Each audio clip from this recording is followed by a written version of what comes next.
The air on the night of December 16, 1811 was thick enough to taste, a foul cocktail of swamp rot, wood smoke, and a biting, unnatural chill that had nothing to do with the season. For the volunteer firefighters of New Orleans, it was a night etched in the devil's own ink. They weren't responding to a typical blaze in the Via Carré, a fire of lamp oil and dry timber. No, this was something else. This was the Finch Asylum, a place the city's sane and respectable folk preferred to forget existed. The fire there did not burn with a righteous, clean fury. It spat green and violet flames from the shuttered windows, releasing a plume of black smoke that carried a scent so vile, so chemically profane, that it made veteran firemen retch behind their water-soaked rags. But it wasn't the color of the flames or the horrifying stench that would haunt these men for the rest of their days. It was what one of them, a young Creole man named Bastien, saw for a fleeting moment. As a section of the upper floor collapsed in a roar of embers, a window was momentarily illuminated from within. Framed in that square of hellish light was a figure. It was gaunt, impossibly tall, and its limbs seemed to bend at angles nature never intended. It wasn't burning. It wasn't screaming. It simply stood there, head cocked, its silhouette a grotesque charcoal sketch against the inferno, before the floor gave way entirely and it was swallowed by the fire. Bastien would later swear to anyone who would listen that the thing he saw was not a man. The official report, hastily written and sealed by the city magistrate, would declare the incident a tragic accident.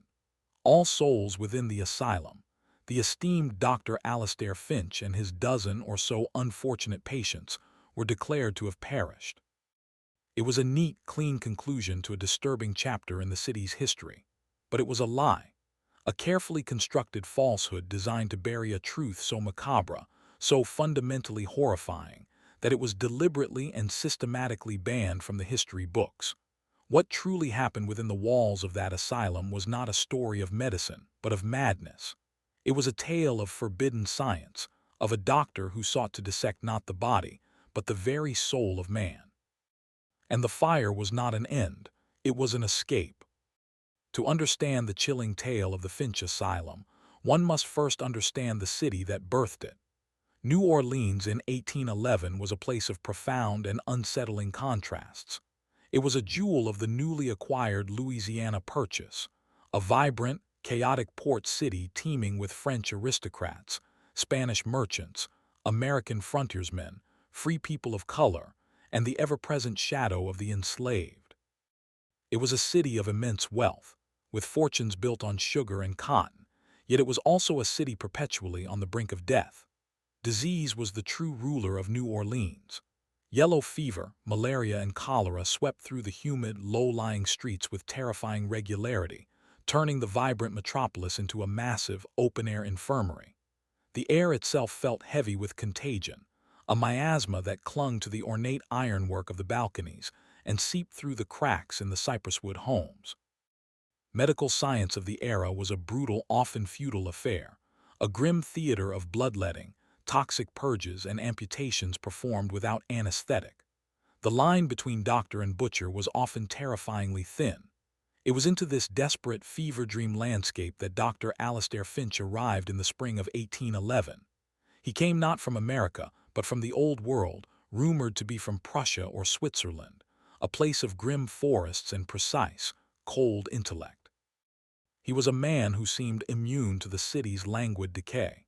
Tall, impeccably dressed in dark, severe European suits, with piercing gray eyes that seemed to see past the flesh and into the very marrow of a person.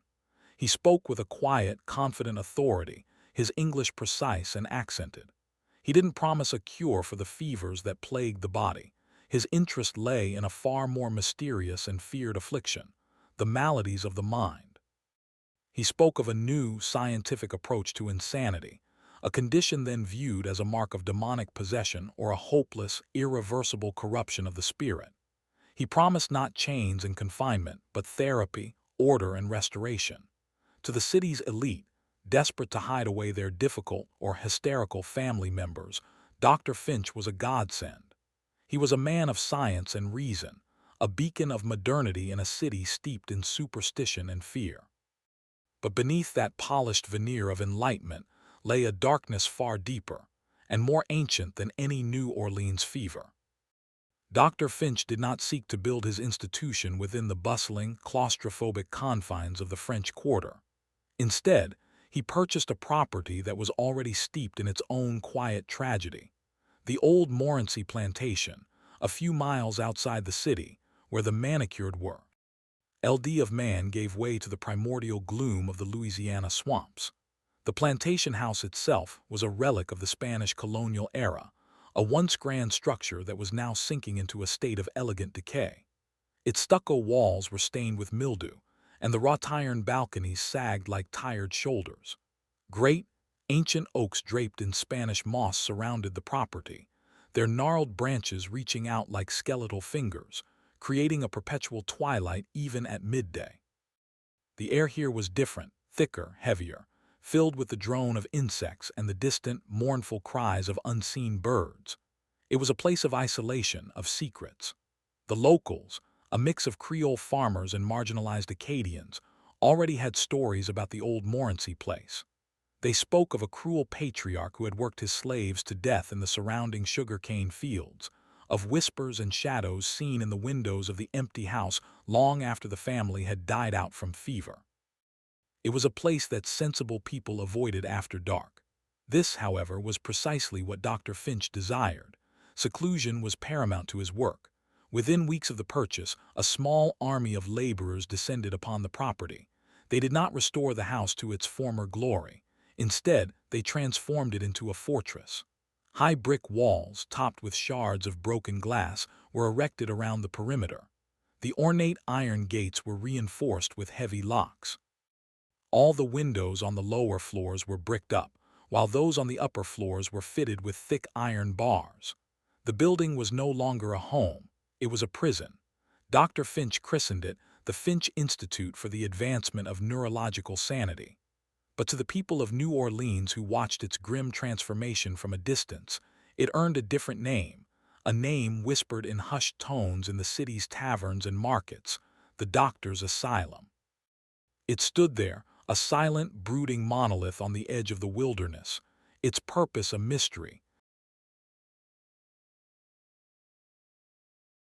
Of the Finch Asylum were not the raving lunatics one might imagine. They were the quiet, inconvenient souls of New Orleans society. There was the young wife of a wealthy cotton merchant, diagnosed with melancholia after failing to produce an heir. There was the elderly uncle of a prominent judge, whose growing dementia had become a public embarrassment.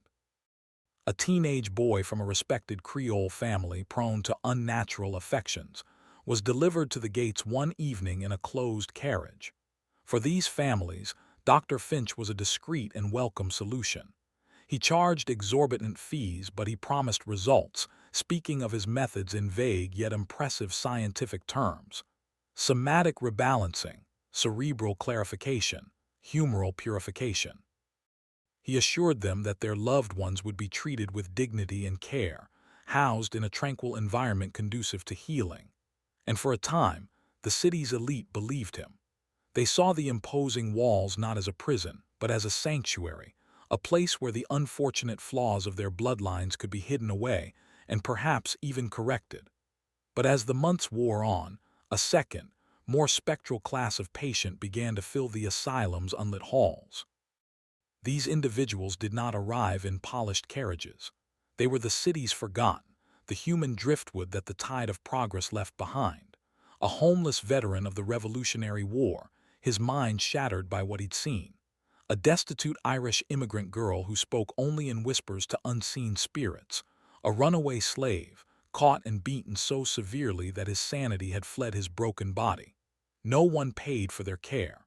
No families came to inquire about their well-being. Dr. Finch's assistants, two grim-faced men who spoke only German, were seen scouring the city's darkest corners, the docks, the brothels, the squalid camps along the river, offering a warm bed and a hot meal to those who had nothing.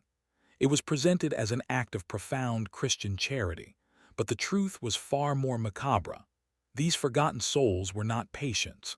They were raw materials. They were the subjects for the doctor's true, unholy work, their anonymity the perfect shield for the horrors that were about to unfold within the windowless rooms of his forbidden institution. Inside the asylum, a rigid and unsettling order was established. The world was divided into two distinct realms, the upper floors and the basement.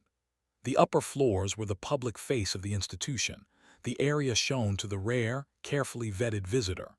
Here, the paying patients were housed in sparse but clean private rooms.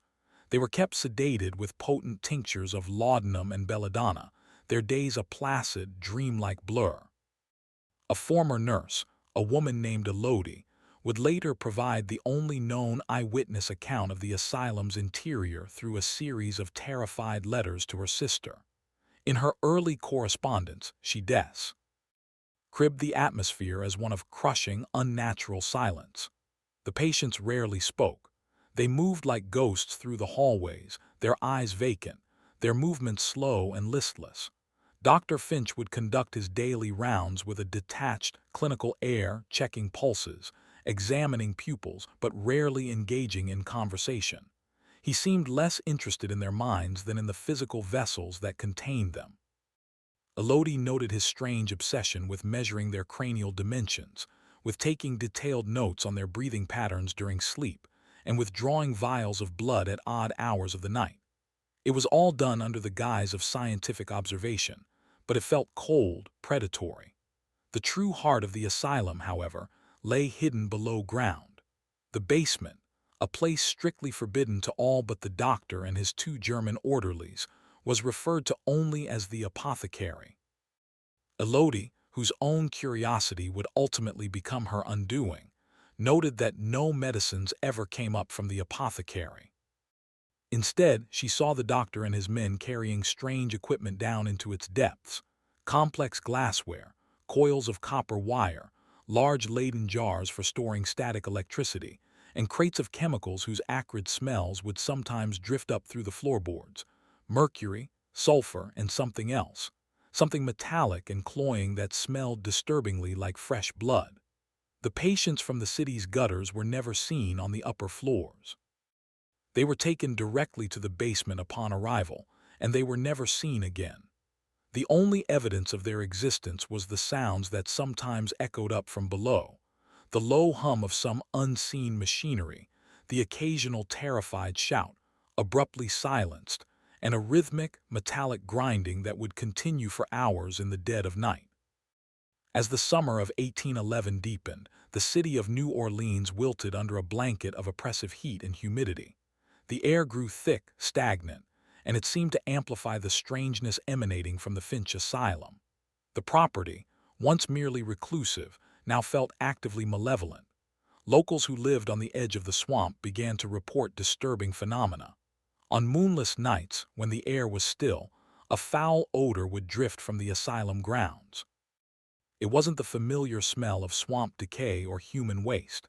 It was a sharp, industrial stench, a chemical bitterness mixed with something sickly sweet, like meat left too long in the sun. It clung to the back of the throat and made the eyes water. Fishermen poling their skiffs through the nearby bayous spoke of the water in the creeks downstream from the asylum turning a murky, reddish-brown, and of finding fish floating belly up, bodies strangely discolored. More unsettling were the shipments. Twice a week, in the pre-dawn hours, a heavy, unmarked wagon would rumble down the dirt track leading to the asylum's gates.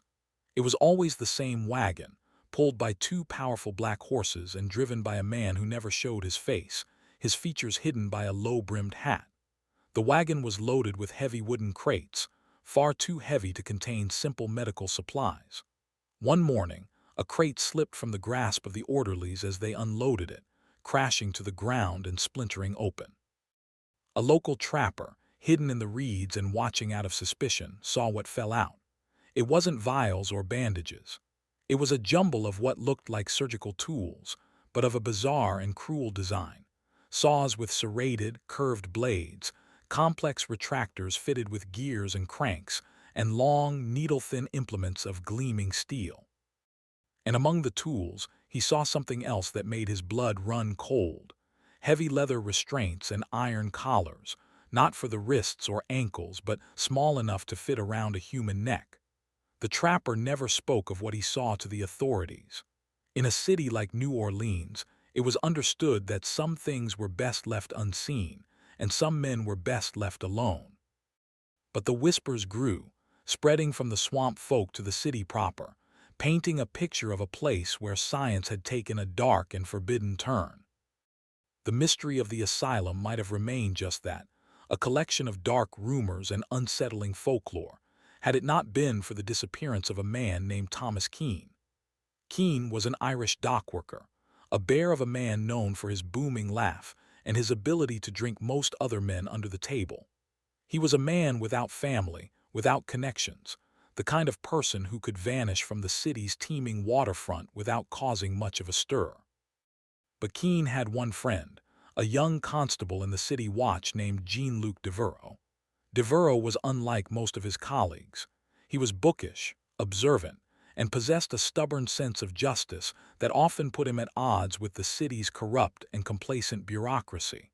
When Keane missed their weekly chess game for the third time in a row, Devereaux began to worry. He started asking questions around the docks, in the grog shops and boarding houses where Keane was a fixture. The trail was cold, almost non-existent. But then one drunkard, a sailor who had just come off a long voyage, mentioned seeing Keane a few weeks back. He said Keane had been suffering from terrible headaches and nightmares, what they called sailor's madness. He'd seen him talking to a foreigner in a dark suit, a man who spoke with a strange accent and promised a cure, a place to rest his weary mind. The sailor pointed Devereaux in the direction of the one place in New Orleans that matched that description, the doctor's asylum. Devereaux's official inquiry was met with a wall of polite, impenetrable resistance. A clerk at the magistrate's office informed him that the Finch Institute was a private medical facility under the protection of some of the city's most powerful men. Any investigation would require a warrant signed by a judge, and no judge would grant one without substantial evidence of wrongdoing. When Devereaux visited the asylum itself, he was met at the gate by one of the hulking German orderlies, a man with dead eyes and a jagged scar across his cheek. The orderly denied any knowledge of a Thomas Keane and informed the constable in broken, guttural English that he was trespassing. The heavy iron gate was slammed shut in his face, the sound of the bolt echoing with chilling finality. For most men, that would have been the end of it, but for Jean-Luc Devereaux, it was just the beginning. The stonewalling, the secrecy, the cold finality of that gate, it all convinced him that whatever was happening behind those walls was something far more sinister than just unorthodox medicine. He was no longer just looking for his friend. He was hunting a monster. Jean-Luc Devereaux was a man who understood the rhythms of his city. He knew that New Orleans was a place that kept its secrets buried deep, but he also knew that no secret could be kept forever. Frustrated by the official channels, he began his own clandestine investigation into the asylum, using the shadows and whispers of the city as his allies. He spent his off-duty hours speaking to the people the city had forgotten, the ones who saw everything because they themselves were invisible. He talked to the street urchins who played in the muddy lanes, to the old voodoo practitioners in the back of town, to the fishermen who cast their nets in the bayous that bordered the asylum's property. It was from these disparate sources that a horrifying mosaic began to take shape. An old woman who washed laundry for the city's elite told him about the asylum's linens, which were brought into town once a month. She described stains that weren't just blood, but a strange, dark brown substance that burned through the fabric like acid and left behind a faint, metallic smell. A boy who had climbed one of the oaks overlooking the asylum wall swore he had seen one of the patients in the courtyard. The man was on his knees, clawing at the dirt, his face a mask of slack-jawed emptiness. He wasn't screaming or crying. He was simply vacant, a shell of a man moving on instinct alone. But the most disturbing piece of the puzzle came from a former groundskeeper, a timid man Devereaux found hiding in a squalid room above a tavern. The man had quit the asylum in a state of terror after only 2 weeks. He spoke of the sounds. He confirmed the rhythmic grinding, which seemed to come from directly beneath the main house. He said it sounded like stone on bone. He also spoke of Dr. Finch's private study on the ground floor. One night while trimming the hedges beneath the window, he had peered through a gap in the heavy curtains. He saw the doctor not at a desk but at a large table upon which lay something covered by a sheet.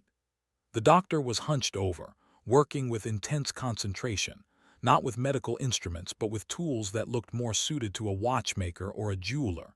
Tiny scalpels, delicate forceps, and strange, intricate devices of brass and glass.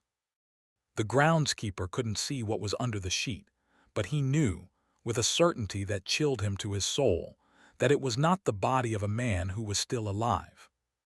The investigation was taking a toll on Devereux. The sleepless nights, the constant fear of discovery, and the horrifying fragments of information he was gathering began to wear on him. His superiors in the city watch warned him to drop his unhealthy obsession with Dr. Finch.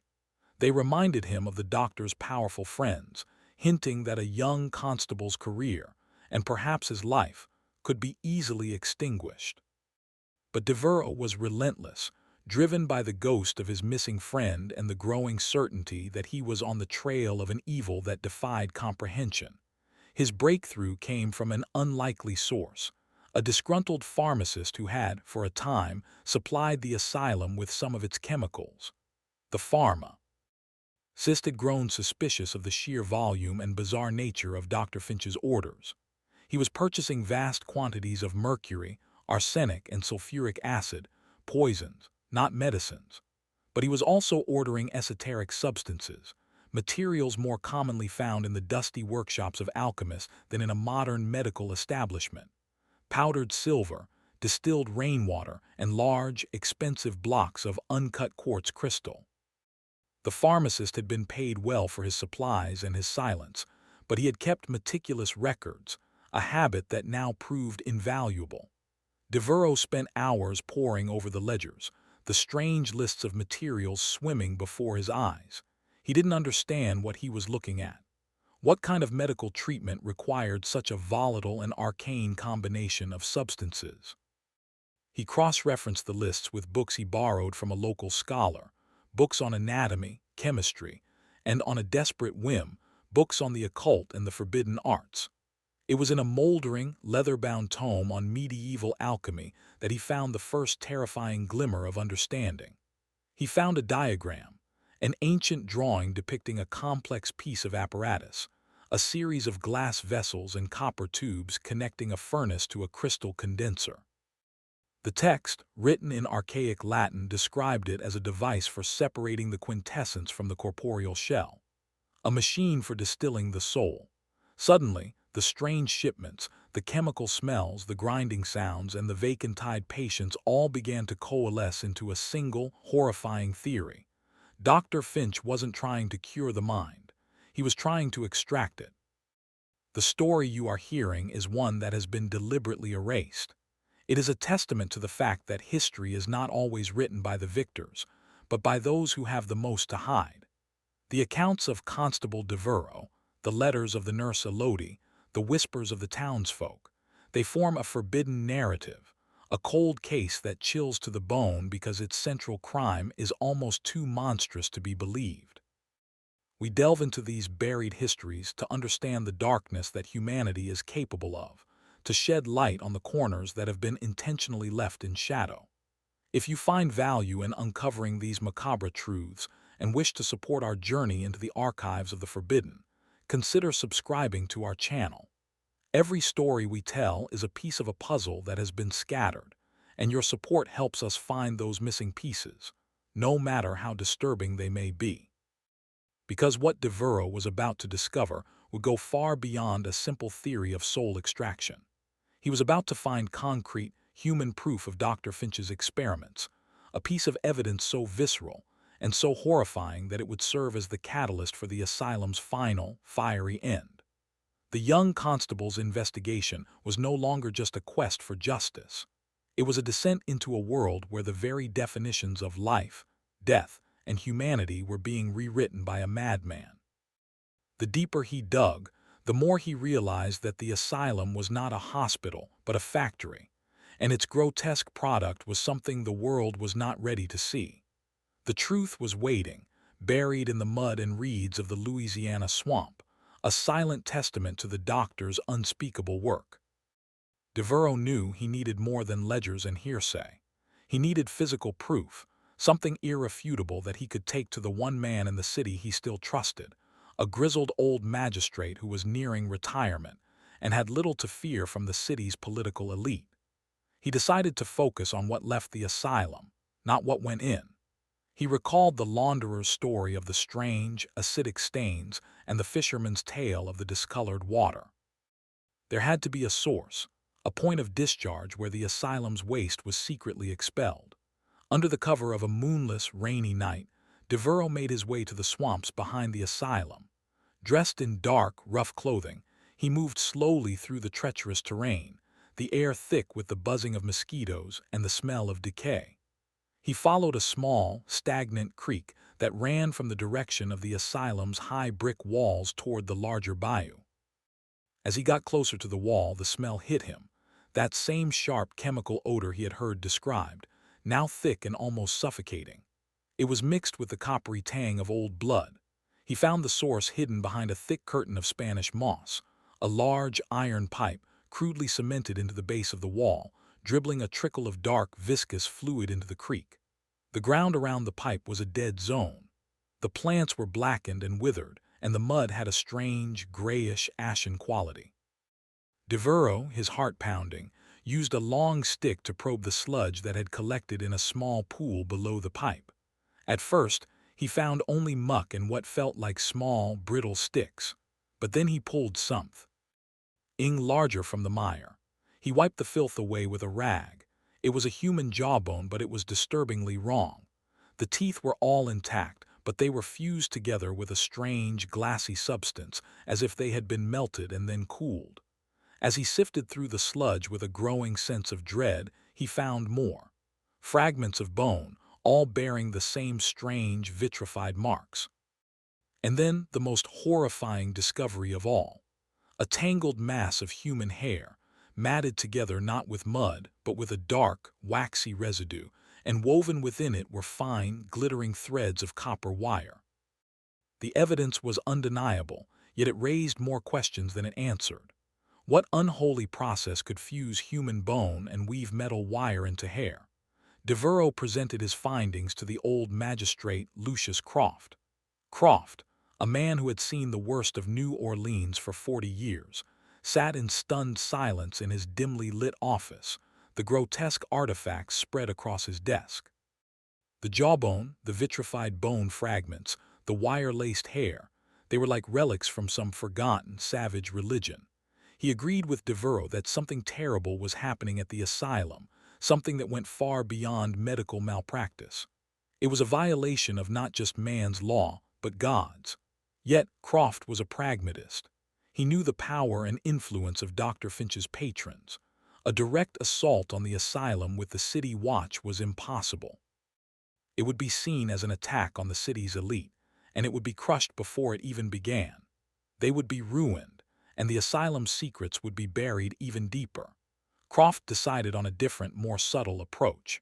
He told Devereaux that they needed a witness from inside, someone who could provide a clear, first-hand account of the horrors within. Their only hope was the nurse Elodie, whose name Devereaux had learned from the pharmacist as the person who sometimes signed for the less volatile deliveries. Croft had connections. He knew Elodie's family and was aware that she sent letters to her sister in St. Martinville.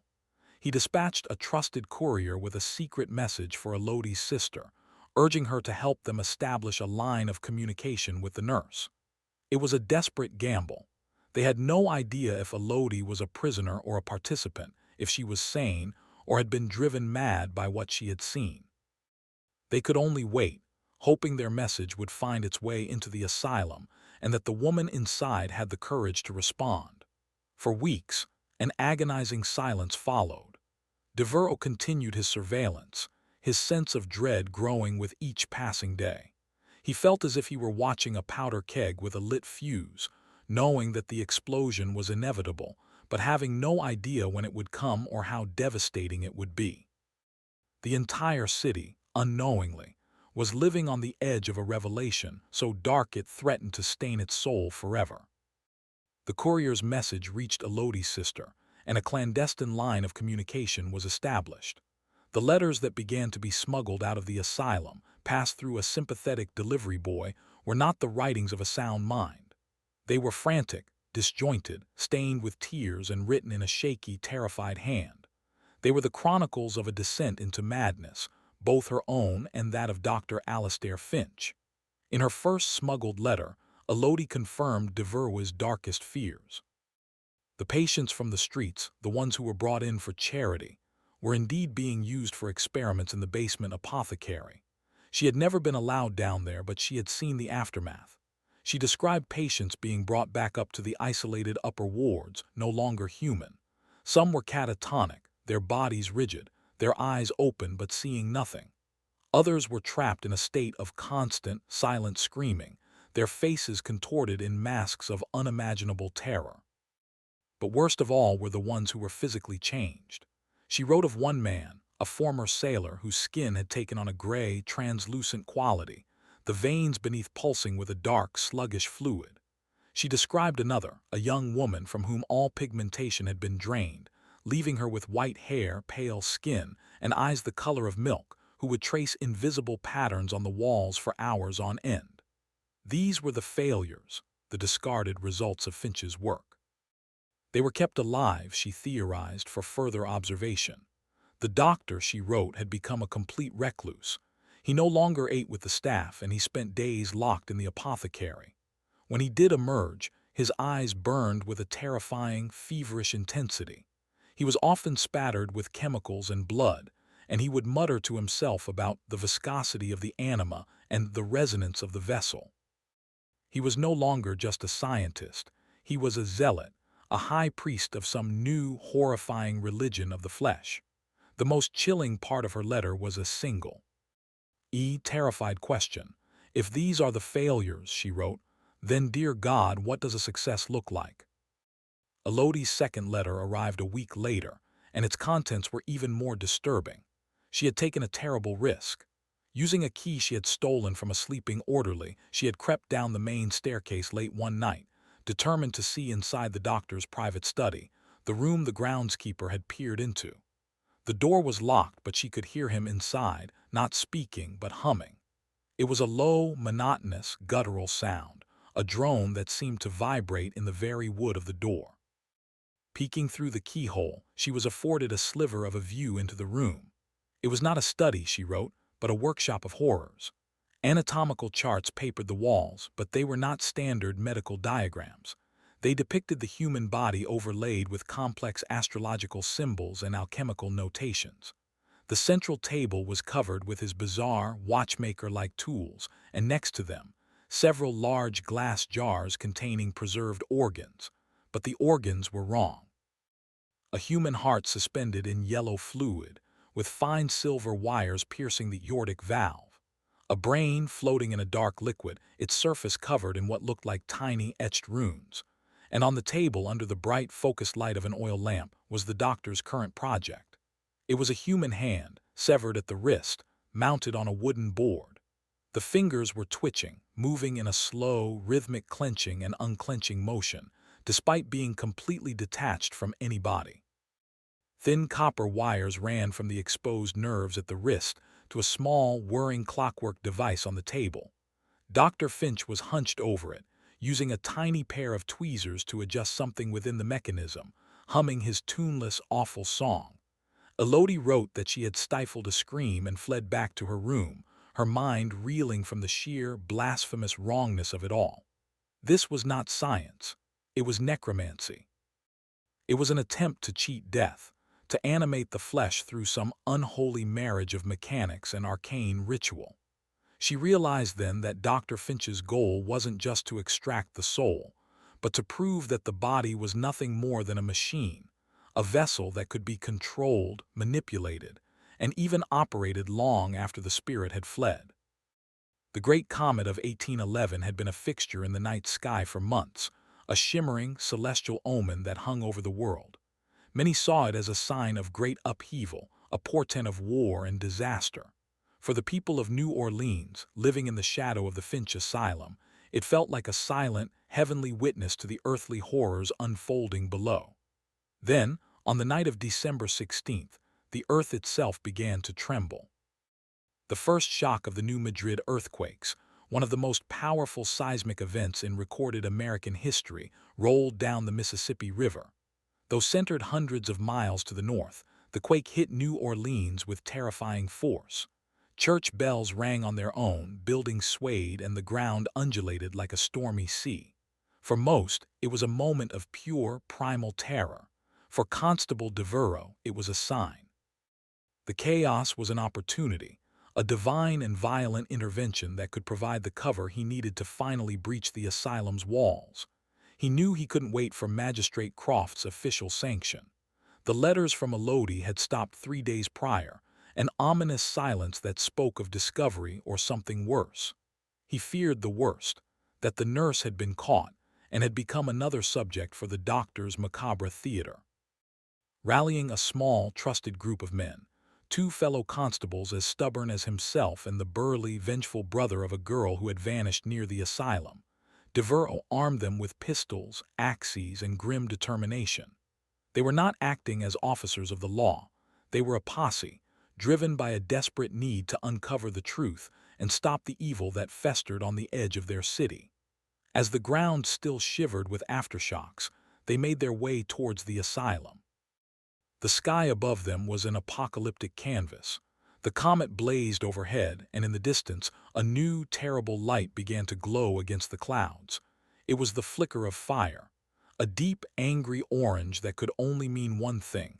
Something inside the asylum, something volatile, had been shaken loose by the quake. The final act had begun. The scene that greeted Devereaux and his men at the asylum was one of sheer pandemonium. The earthquake had done its work. A large section of the high brick wall had collapsed, and the heavy iron gate hung crookedly on a single hinge. The fire was raging in the west wing of the main house, the part of the building directly above what Devereaux presumed was the basement apothecary. Acrid, multicolored smoke poured into the night sky, and the horrifying chemical stench was overwhelming. But it was the sounds that were most unnerving. Amidst the roar of the flames, they could hear screaming, not the panicked cries of people trying to escape a fire, but shrieks of raw, animalistic terror and rage. It sounded as if a menagerie of tormented beasts had been set loose. Using the collapsed wall as a breach point, Devereaux and his posse stormed the grounds. The courtyard was a vision from a nightmare. Several of the asylum's patients, the paying, sedated ones from the upper floors, were stumbling about in a laudanum-induced daze, confused by the quake and the fire. But amongst them were other figures. The failures Elodie had described in her letters. Devereaux saw the woman with the milky white eyes, now covered in soot, silently screaming at the fiery sky. He saw the sailor with the translucent gray skin, lurching forward with a strange, inhuman gait, his head lolling on his shoulders. The fire seemed to have broken the spell of their catatonia, replacing it with a violent, unpredictable madness.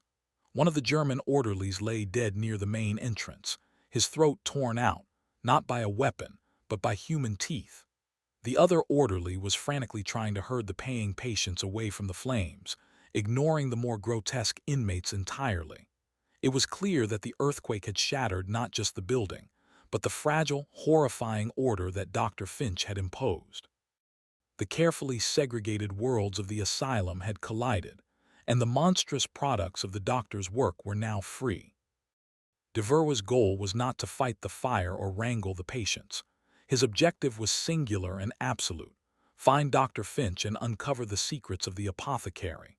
Leaving two of his men to stand guard and fend off the deranged inmates, he and his remaining companion, the vengeful brother named Marcus, kicked open the heavy oak doors to the asylum's main hall. The interior was chaos. Smoke filled the air, burning their lungs and stinging their eyes. Burning embers rained down from the collapsing ceiling above. The unnatural silence Elodie had described was gone, replaced by the groaning of stressed timber and the roar of the inferno. They bypassed the main staircase and found the door that led to the basement, the one Elodie had written about. It was thick, reinforced with iron bands and locked. Marcus, a man fueled by grief and rage, swung his axe. The wood splintered and broke around the lock. With a final, desperate kick, the door flew open, revealing a steep stone staircase descending into absolute darkness. A wave of cold, foul air washed over them, a stench far worse than the smoke outside. It was the smell of the charnel house, of stale blood, of opened bodies, and of the ever-present chemical taint. Lighting a lantern, they descended into the heart of the nightmare. The basement was not the simple cellar of a plantation house. It had been excavated and expanded, a labyrinth of stone-walled rooms. The first chamber they entered was a gruesome mockery of a hospital ward. Rows of crude iron cots lined the walls. On each cot was a human figure, strapped down with thick leather restraints. These were not the docile, sedated patients from upstairs. Their eyes were wide with a terror that had long since burned out their sanity. They were the raw materials, the recently acquired, waiting their turn on the doctor's table. They did not cry out or struggle. They simply stared, their gazes fixed on some horror only they could see, their bodies trembling uncontrollably. This was the antechamber to hell, the place where hope was systematically and scientifically extinguished before the real work began. Devereaux and Marcus pushed deeper into the subterranean complex, their lantern casting dancing, monstrous shadows on the damp stone walls.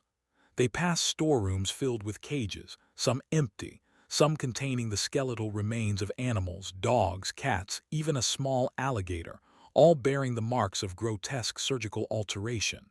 And then they found it, the room at the heart of the labyrinth, the apothecary of the soul. It was a space that defied easy description, a blasphemous fusion of a surgical theater, an alchemist's laboratory, and a torture chamber. In the center of the room stood a large, slate-topped table, tilted at an angle and fitted with drains that emptied into a brass bucket. Heavy manacles were bolted to its surface. Above the table, a complex array of lenses and mirrors was suspended from the ceiling, designed to focus the light of several oil lamps onto a single point. But it was the device next to the table that drew their horrified gaze. It was the machine from the alchemical texts Devereaux had studied, but rendered in terrifying reality. A small furnace was connected by a series of twisted glass tubes and copper coils to a large, multifaceted quartz crystal, which was held in a brass armature. From the crystal, a fine silver needle protruded, aimed directly at the head of the operating table. Entire contraption hummed with a low, latent energy, and the air around it crackled with static. Surrounding this central horror were workbenches littered with the tools Elodie had glimpsed through the keyhole, the clockwork animatronics, the jars of bizarrely altered organs, and something new, something even more disturbing. It was a collection of human faces, preserved like leather masks through some tanning process, each one stretched and pinned to a wooden board, the lips pulled back in a permanent, silent scream. It was a gallery of terror, the physical residue of the souls Dr. Finch had attempted to distill. But the doctor himself was not there. The only sign of his recent presence was a single, fresh drop of blood on the floor, gleaming like a ruby in the lantern light. On one of the workbenches, amidst the clutter of surgical tools and alchemical paraphernalia, lay a large, leather-bound journal. It was Dr. Finch's private logbook, the key to his madness. Devereaux seized it, his hands trembling. The book was filled with page after page of meticulous, spidery script, written in a precise, emotionless German. Interspersed with the text were diagrams of terrifying complexity and detail. As Marcus stood guard, his pistol aimed at the dark corridors leading out of the lab, Devereaux flipped through the pages, the lantern light illuminating the doctor's unholy gospel. Finch's theory was laid bare, a philosophy of pure nihilistic materialism. He believed the human soul, the anima, as he called it, was not a divine spark but a tangible bioelectrical fluid, a subtle energy field generated by the chemical processes of the brain. He believed insanity was caused by a corruption or imbalance in this fluid, but his goal was not to rebalance it. His goal was to prove its material nature by extracting it. The journal detailed his horrifying progression of experiments. He started with animals, then moved to the city's derelicts.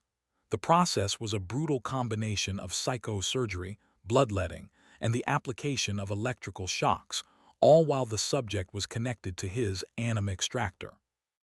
He described how he would drill into the skull of a living subject to attach his electrodes.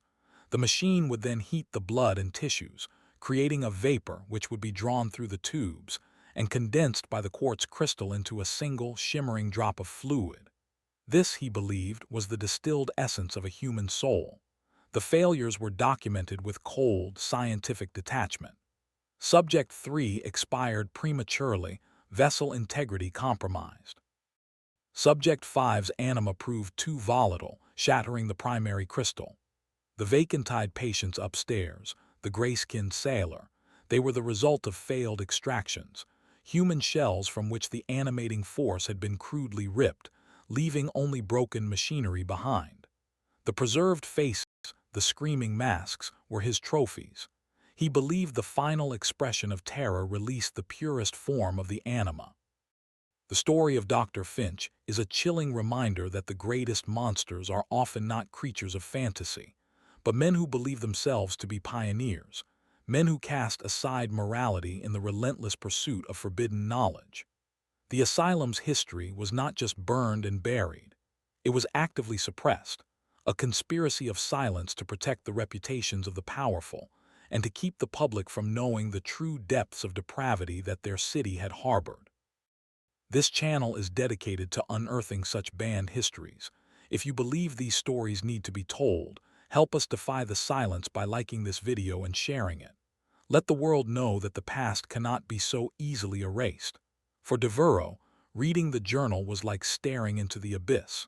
The final entries were the most terrifying. Dr. Finch wrote that he was on the verge of the final phase of his work. Extraction was not enough. He now sought to transfer a distilled anima into a new vessel, either a dead body, to achieve reanimation, or, more horrifyingly, into another living human, to overwrite their consciousness with another. He believed he could achieve a form of immortality, decanting the souls of the brilliant and the powerful into young, healthy bodies. The hand Elodie had seen twitching was one of his early reanimation experiments. The journal ended with a final, chilling entry, dated the very day of the earthquake. The vessel is prepared, the celestial alignment is perfect. The comet signals the dawn of a new era. Tonight I will decant God. There was no explanation of who or what the vessel was. The fire above them was growing louder, the ceiling beginning to crack and groan. They knew they had to get out. As they turned to leave, a floorboard creaked in the darkness behind them. Marcus spun around, raising his pistol. "Who's there?" he yelled, his voice echoing in the stone chamber. From the shadows of a far corridor, a figure emerged. It was not Dr. Finch. It was the nurse, Elodie. But she was not the same woman who had written the terrified letters. Her eyes were wide, glassy, and utterly devoid of recognition. A thin trickle of blood ran from her hairline where a fresh, crudely stitched wound was visible. She walked with a stiff, unnatural gait, her movements like a marionette. "The doctor is perfecting his work," she said, but the voice was not her own. It was a low, monotone whisper that held a faint trace of a German accent. A cold dread, far colder than the damp basement air, washed over Devereux. He understood. Elodie was the vessel. Finch had performed his final, abominable experiment. He had attempted to transfer an anima, perhaps one of his distilled essences, perhaps even his own, into the nurse's body. The fresh wound on her head was where he had attached his infernal machine. The thing standing before them was no longer Elodie. It was a horrifying hybrid, her body now a prison for another consciousness, or perhaps just a ghastly walking echo. "Where is he?" Devereux demanded, raising his own pistol, though he had no idea if a bullet could stop this thing. The Elodie thing smiled, a slow, unnatural stretching of the lips that did not reach her vacant eyes. "He is everywhere. He is in the vessel. He is in the smoke. He is becoming." Her head cocked at an unnatural angle, and a low, guttural humming began to emanate from her throat, the same monotonous, droning sound Elodie had described hearing from outside the doctor's study. It was the sound of the machine, of the process itself, now being generated by a human voice box. Marcus, his mind snapping from the horror, let out a roar of rage. "Witch!" he screamed and fired his pistol. The shot echoed like a cannon in the enclosed space. The bullet struck the Elodie thing in the shoulder, spinning her around. But she did not fall. She did not cry out in pain. She simply stopped humming, slowly turned her head back towards them and looked down at the wound with a curious, detached expression, as if observing a tear in a garment. Then she looked back at them, her smile widening. From the dark corridors behind her, more shuffling sounds began to echo. Out of the darkness, two more figures emerged, moving with the same stiff, puppet-like gait. They were two of the failed experiments from the upstairs wards, their faces blank slates of idiocy, but their bodies now moving with a clear, directed purpose. They were converging on Devereaux and Marcus, their empty eyes fixed, their hands outstretched. Finch had not just created a new consciousness. He had created obedient, flesh-and-blood automatons. The fire was the least of their worries now. They were trapped in the basement with the doctor's living puppets. Panic erupted. Marcus fired his remaining shots at the advancing figures, but the bullets seemed to have little effect. The reanimated patients staggered when hit, but they kept coming, their movements clumsy but relentless. Devereaux, realizing they were outmatched, grabbed Marcus by the arm. "We have to go. Now." He shoved the doctor's journal into his coat and turned to flee back the way they came. As they scrambled up the stone steps, a piece of the burning ceiling from the main hall above collapsed, blocking their path with a wall of flame and smoke. They were trapped. The humming from the Elodie thing below grew louder, more resonant, and it was joined by the guttural moans of the other advancing figures. Devereaux frantically looked around the antechamber with the iron cots. There had to be another way out. He saw it in the far corner, a small grated opening near the ceiling, likely a coal chute or a ventilation shaft. It was their only chance. "Help me," he yelled to Marcus, and together they dragged one of the heavy iron cots across the room, positioning it beneath the opening. Marcus, using the butt of his empty pistol, smashed the rusty iron grate. It broke away, revealing a narrow, dark tunnel leading upwards. The air that flowed out was blessedly fresh, smelling of swamp and night, not fire and death. Devereaux boosted Marcus up into the opening first. As he prepared to follow, he glanced back down the stairs. The Elodie thing was standing at the bottom, watching him. She was no longer smiling. Her face was a mask of cold, analytical curiosity. She raised a hand, and in a voice that was a chilling blend of her own and Finch's accented monotone, she spoke a single, horrifying sentence. "The vessel is imperfect. The next one will not be." Devereaux didn't wait to hear more. He scrambled into the chute, pulling himself up into the darkness, the sound of the fire and the awful, resonant humming fading below him. He was crawling through the earth, escaping a tomb where the dead had been given a horrifying second life. The ventilation shaft was a tight, suffocating crawlspace filled with dirt and cobwebs. It slanted upwards, and after what felt like an eternity of blind.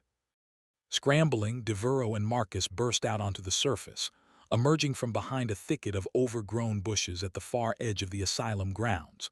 They were covered in soot and grime, their lungs aching, their minds scarred by what they had witnessed. The asylum was now a full-blown inferno. The entire main house was engulfed in flames, the roof groaning as it prepared to collapse. The fire was a purifying blaze, a funeral pyre for the horrors that had been birthed within. The volunteer fire brigade had arrived, but they could do little more than watch from a safe distance. Their efforts focused on preventing the fire from spreading to the surrounding trees. The city watch was also on the scene, attempting to round up the handful of dazed, drugged patients who had escaped the flames. But of the more monstrous inmates, the gray-skinned man, the woman with white eyes, and the horrifying Elodie thing, there was no sign. Had they perished in the fire? Or had they, under the control of Finch's transplanted consciousness, slipped away into the chaos and the darkness of the surrounding swamp? It was a question that would haunt Devereaux for the rest of his life. In the immediate aftermath, a swift and brutal cover-up was initiated. Magistrate Croft, using the authority of his office, declared the scene a public health hazard and sealed it off. He and Devereaux were the only ones allowed to sift through the cooled ruins in the days that followed. They found no trace of Dr. Finch. They found no remains of the charity patients who had been confined to the basement. The intense, chemical-fueled fire had consumed almost everything, leaving behind only vitrified stone and twisted metal. The official report, co-authored by Croft and the city's chief physician, a close friend of Finch's patrons, was a masterpiece of deliberate obfuscation. It concluded that a tragic fire, likely started by the earthquake overturning a lamp in the infirmary, had claimed the lives of Dr. Finch and all his patients. It praised the doctor as a misunderstood humanitarian. The word experiment was never used. The journal Devereaux had risked his life to save was never mentioned. It became his secret, a forbidden text he kept hidden for the rest of his life. The city of New Orleans breathed a collective sigh of relief. The disturbing chapter of the doctor's asylum was closed. The official story was clean, tragic, and most importantly, simple.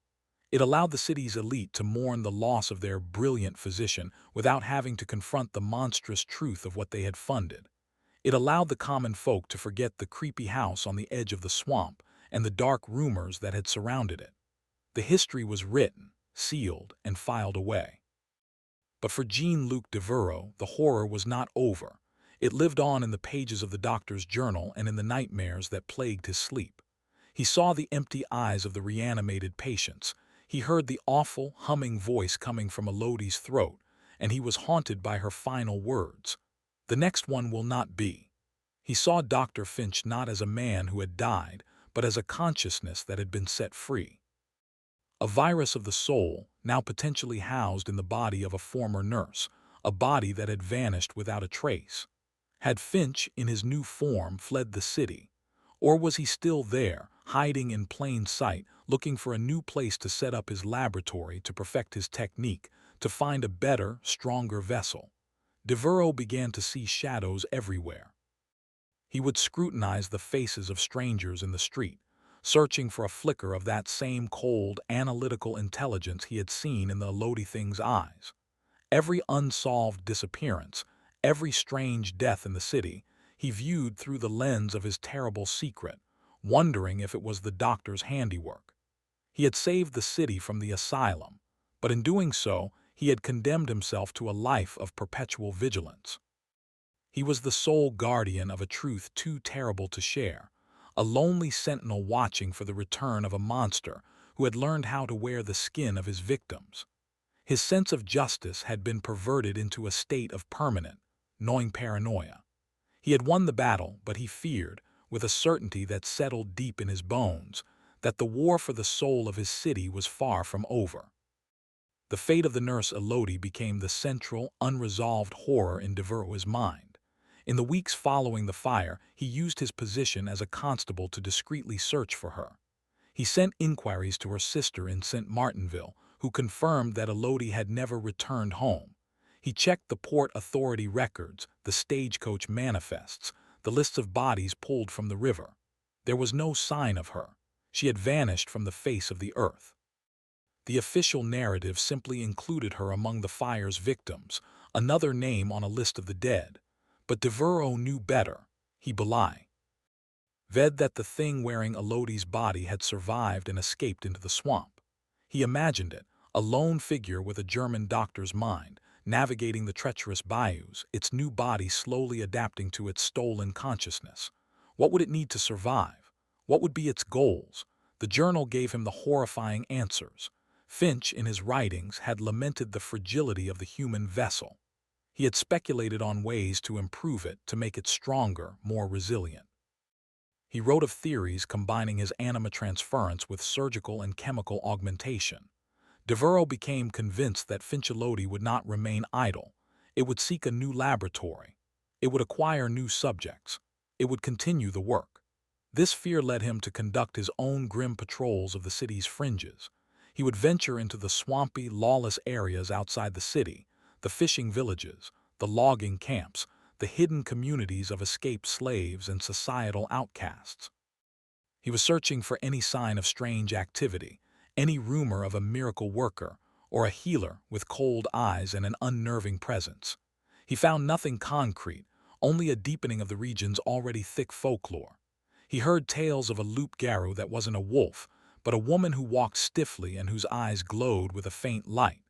He heard whispers of a tracheus, a folk healer, whose cures were miraculous but whose failures left people empty. These were just stories, swamp superstitions born of fear and ignorance. But for Devereux, they were potential echoes of the monster he had unleashed, faint signals in the noise that kept his terror sharp and immediate. The land where the Finch Asylum once stood became a cursed, blighted place. The fire had been so intense, so saturated with strange chemicals, that nothing would grow there. The soil remained a patch of gray, sterile ash, even as the voracious Louisiana wilderness reclaimed the land around it. The collapsed, blackened stones of the foundation were all that remained, a grim tombstone for the horrors that had occurred there. The locals, who had always been suspicious of the place, now avoided it with religious fervor. It became a staple of local ghost stories, a place where the tortured spirits of the patients were said to wander on moonless nights. Parents used the story of the mad doctor's house to frighten their children into obedience. But the stories they told were a pale, folkloric shadow of the real, scientific horror that had taken place.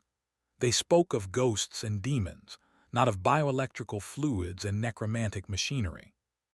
The true history remained buried, a secret kept by a handful of powerful men and a lone, haunted constable. As the years passed, Devereux watched as the city of New Orleans grew and changed around him. The Louisiana Territory became a state. The city boomed, its population swelling, its memories short. The Great Fire at the old asylum became a forgotten footnote, a minor tragedy lost in the grand, sweeping narrative of progress. Devereux eventually rose through the ranks of the city watch, becoming a respected captain, known for his quiet, melancholic demeanor and his unnerving intensity. He never married. He never had children. He lived a solitary life, his only constant companion the leather-bound journal he kept locked in a fireproof box beneath his floorboards. He saw it as both a burden and a duty. He could never reveal its contents, as the world would surely brand him a madman. But he could never destroy it, for it was the only complete record of Finch's abominations, the only true evidence of the evil that had once walked their streets and might still be walking them. The journal was his cross to bear, a silent testament to the idea that some truths are so monstrous, the world is better off believing the lie.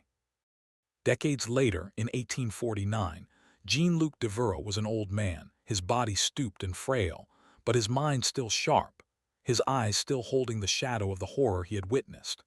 He was nearing the end of his life, and the burden of his secret weighed heavily upon him. He knew that when he died, the full truth of the Finch Asylum would die with him. The journal, the last will and testament of a madman, would likely be discarded as the meaningless ravings of a lunatic by whoever found it.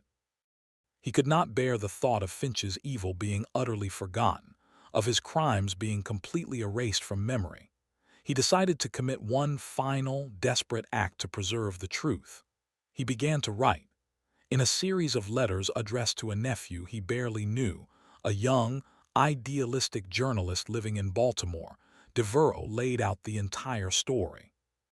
He transcribed key passages from Finch's journal, described the evidence he had found, recounted the events of the fire, and confessed his deepest fear, that Finch, in Elodie's body, had survived and continued his work.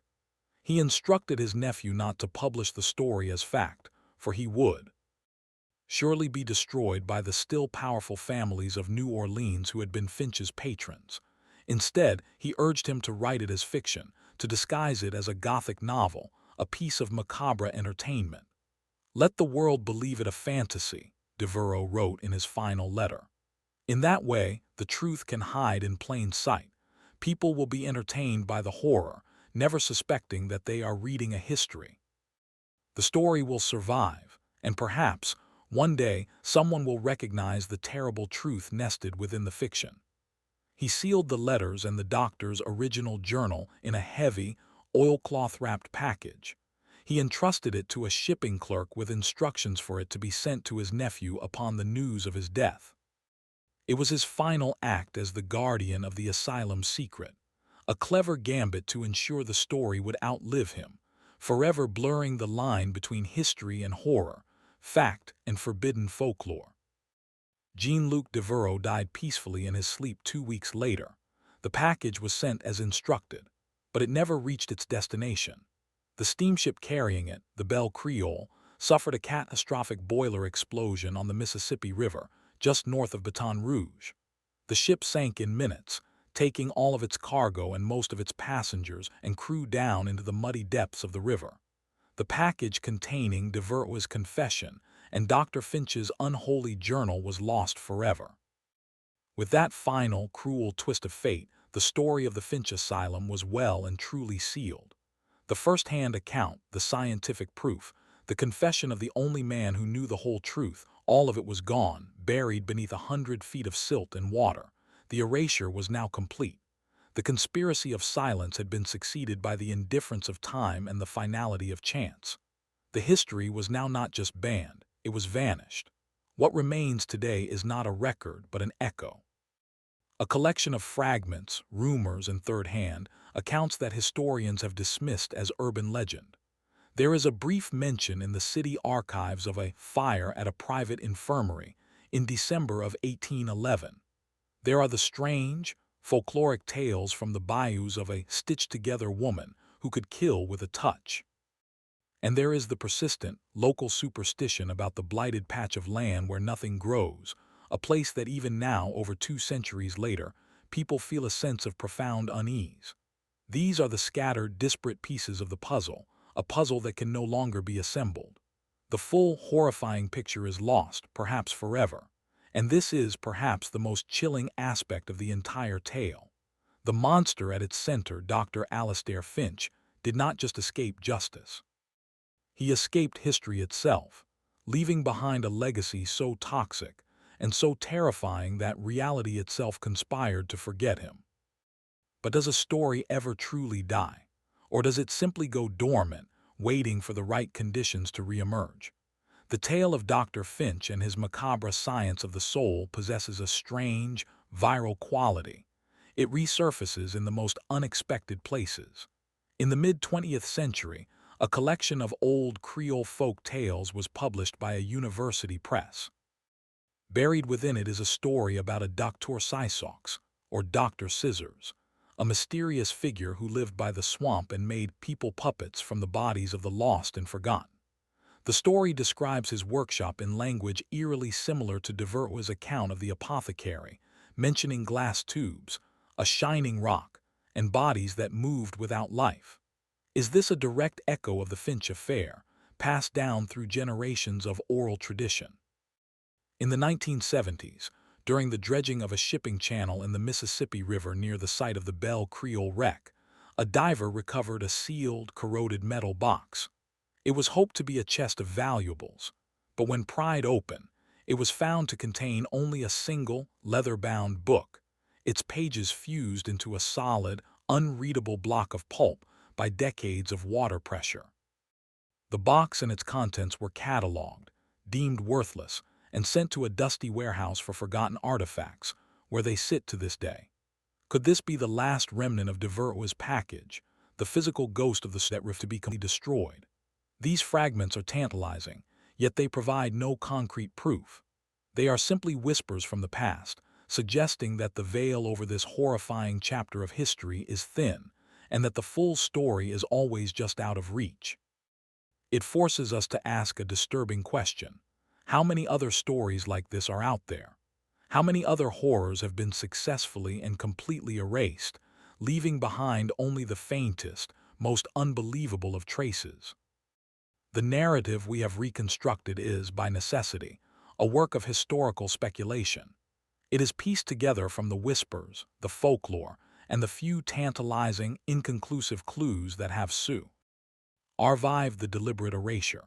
We cannot know for certain what truly happened inside the Finch Asylum, but the absence of evidence is not evidence of absence.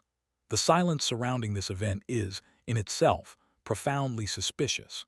It is a silence that feels deliberate, manufactured. When a story this dark is so thoroughly purged from the record, it suggests that the truth was even more horrifying than the rumors. We are left with the chilling possibilities that radiate from the story's core. The central, terrifying question remains.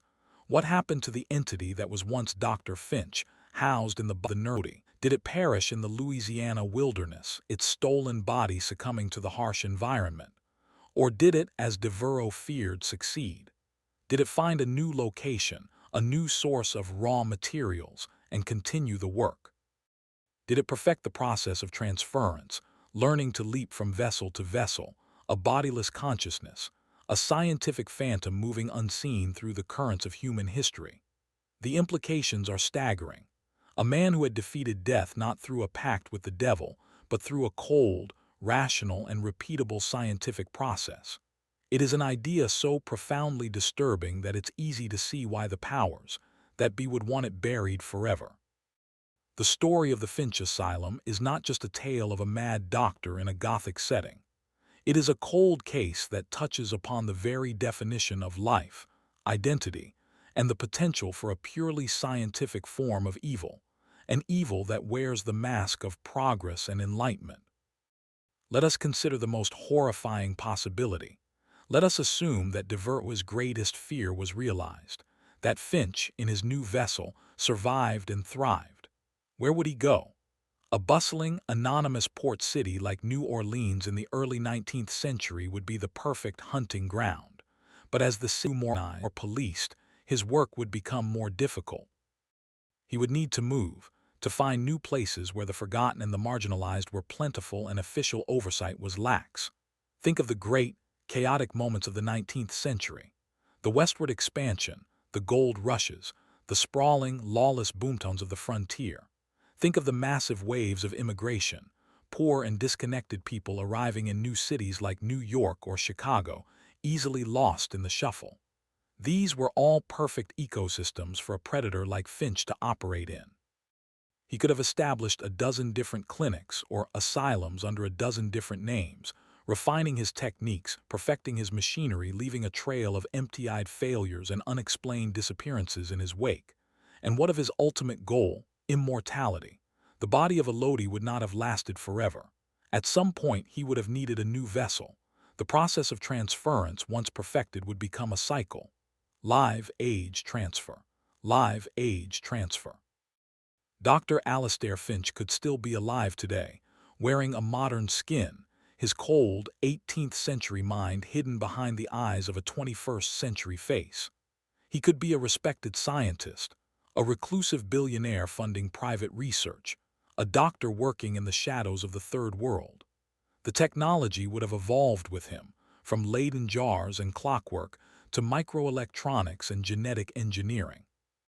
His anom extractor might now look like an MRI machine, his process a terrifying fusion of neuroscience and quantum mechanics. This is the enduring modern horror of the Finch Asylum, the idea that the monster escaped the Gothic past and is now walking among us, hidden in plain sight, his work uninterrupted for over 200 years.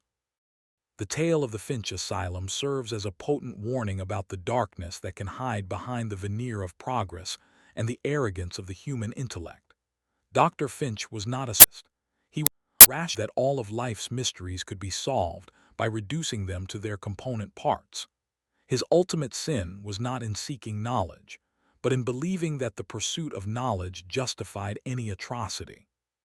He saw his patients not as human beings, but as complex biological machines, puzzles to be taken apart and studied, regardless of the consequences for the spirit within.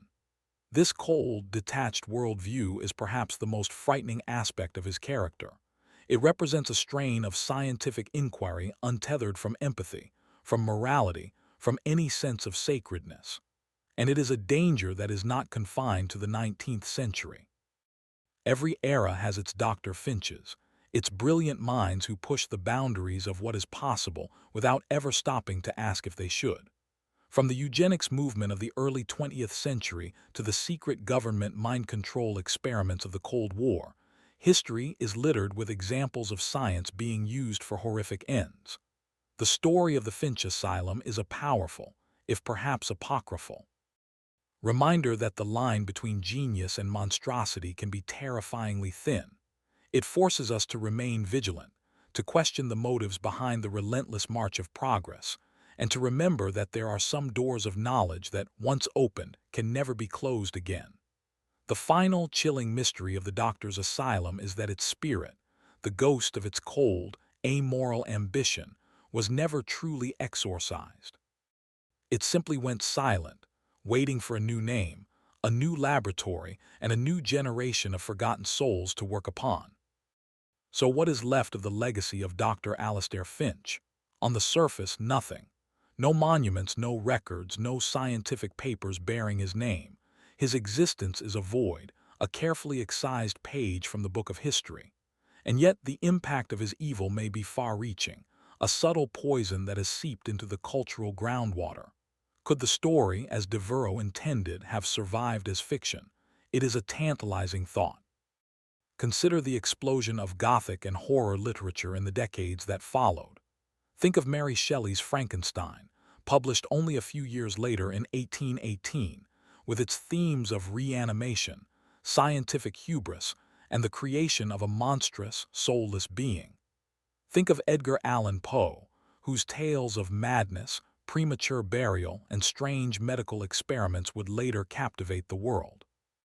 Is it possible that a garbled, second-hand version of the Finch story, a sailor's tavern tale, a letter that found its way to the wrong recipient, somehow escaped the quarantine of silence and helped to inspire these literary nightmares?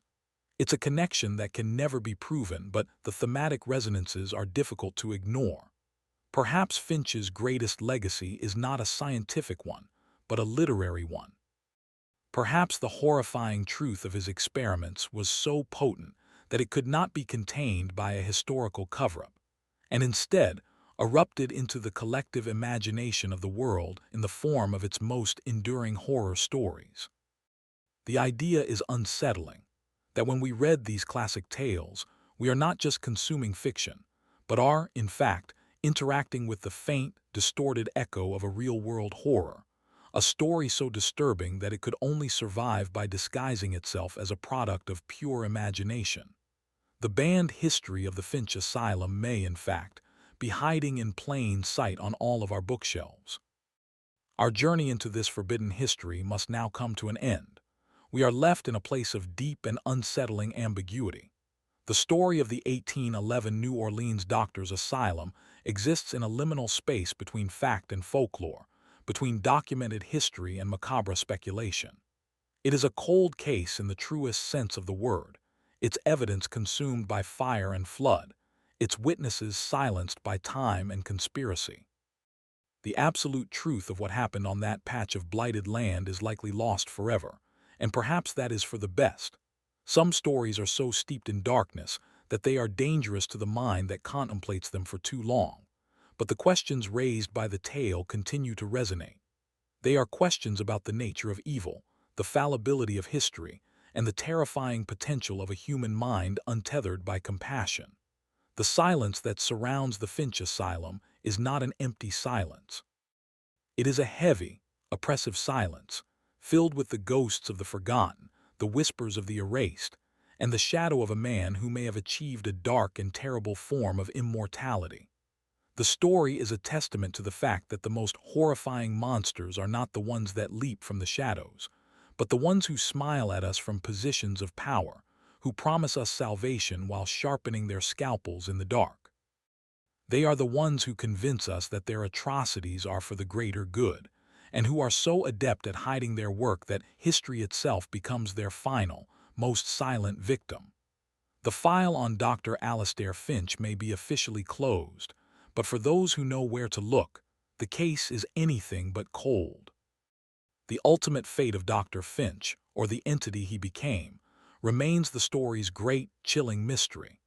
If he did survive, perfecting his process and moving through the decades in a succession of stolen bodies, his work would be reaching a terrifying apex in our modern, hyperconnected world. Today, The raw materials he once had to dredge from the gutters of New Orleans are more plentiful than ever. The homeless, the refugees, the legions of disconnected individuals who move through our society like ghosts, they are all potential vessels, their disappearances unlikely to be noticed in a world saturated with information and distraction. His technology would be unrecognizable, his methods infinitely more subtle. There would be no foul chemical smells drifting from his lab, no crude iron pipes dumping evidence into a creek. His work would be done in sterile private clinics, behind the encrypted firewalls of corporate servers. His journal would not be written in ink but in lines of code, his theories proven through digital simulations. The horror of the Finch Asylum has not faded with time, it has merely evolved. It has shed its Gothic trappings and put on the clean, efficient mask of modernity. And so we are left with this final, lingering dread, the knowledge that the story is not over. The fire of 1811 was not an ending, it was a transformation. It allowed the monster to escape its cage and disappear into the crowd.